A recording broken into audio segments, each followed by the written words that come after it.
आज हमारा देश 77वां गणतंत्र दिवस मना रहा है। हर कोई देश के संविधान को आत्मसात कर खुद को गौरवान्वित महसूस कर रहा है।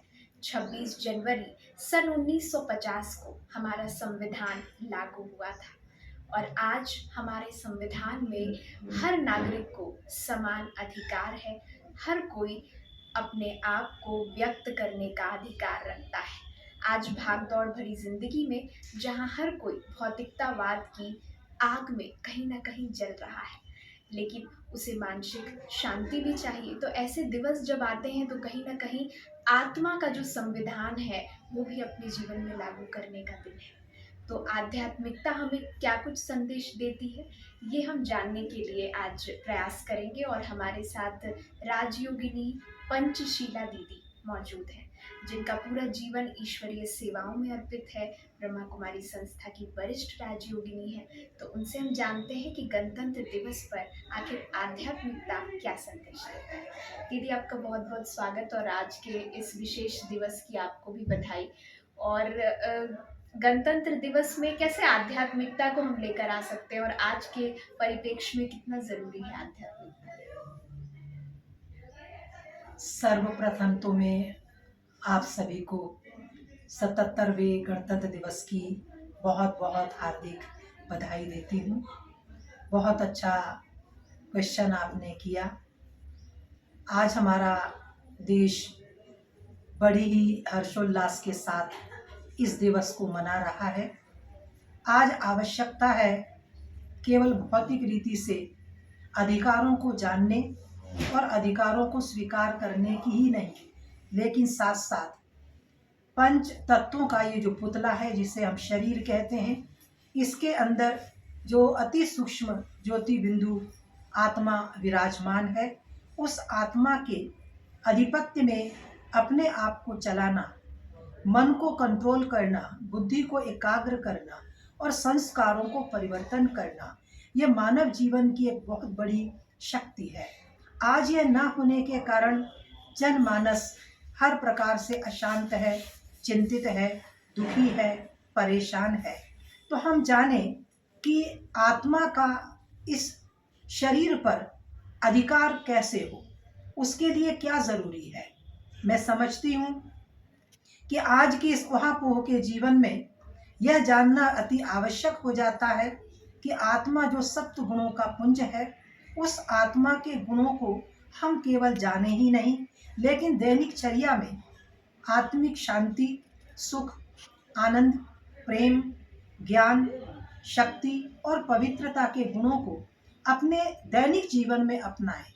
जहाँ जीवन में अशांति है, वहाँ आत्मा के शांति के गुण को हम केवल समझे ही नहीं, बल्कि उसमें स्थित होकर हम वाइब्रेशन दें कि विश्व की हर आत्मा को शांति मिले।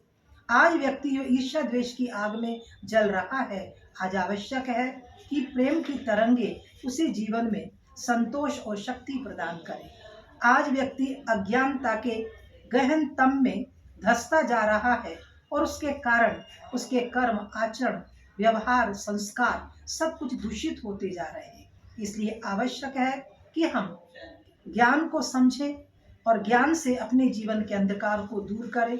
तो आज का यह दिवस हमें अपने आत्मिक अधिकारों की जागृति दिलाता है, साथ साथ हमारे अंदर एकता, शांति, पवित्रता, स्नेह भाव और सहयोग भाव जागृत हो, तो यह विश्व पुनः स्वर्णिम भारत बन जाएगा।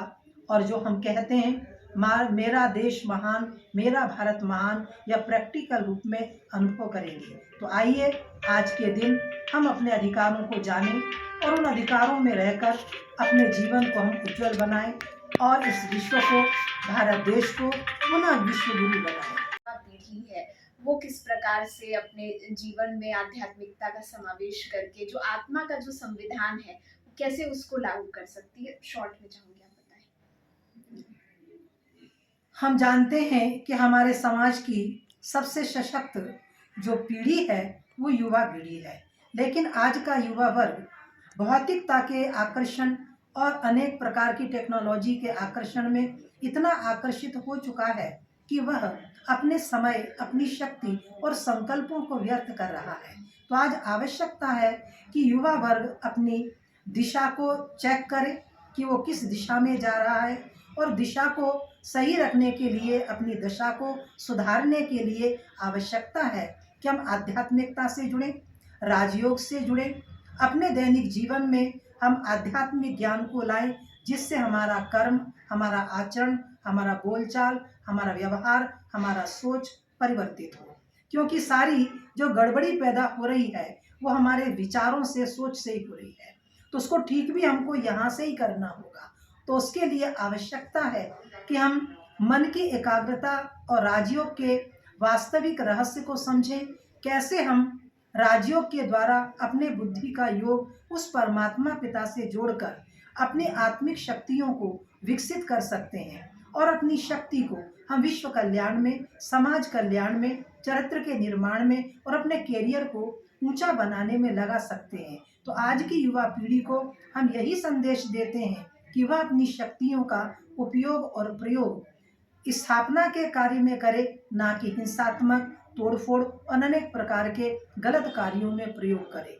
तो आज का युवा कल का एक श्रेष्ठ नागरिक, कल का सुपरिटेंडेंट, कल का नेता, राजनेता बन सकता है अगर वह अपनी शक्तियों को पहचाने, गुणों और शक्तियों का विकास करे, तो उसका जीवन सक्षम, समर्थ और कल्याणकारी बन सकता है। तो आज के युवा समाज को मैं यही संदेश देना चाहूँगी कि वह आध्यात्मिकता से जुड़े, मेडिटेशन को सीखे, साथ साथ चरित्र का निर्माण करने के लिए चरित्र को बनाने वाला, इत्र के समान महकाने वाला जो आध्यात्मिक ज्ञान है उसे अपने जीवन में अप्लाई करे और अपने जीवन को सशक्त बनाए।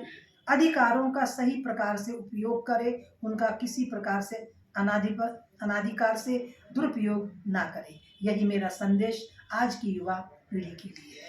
ओम शांति। तो बहुत ही सुंदर विचार दीदी ने रखा, और सचमुच मुझे लगता है कि जो भी युवा देख रहे हैं उनको ज़रूर इससे प्रेरणा मिलेगी अपने जीवन में आध्यात्मिक ज्ञान को धारण करने की। तो आप सभी को पुनः गणतंत्र दिवस की ढेर सारी शुभकामनाएं।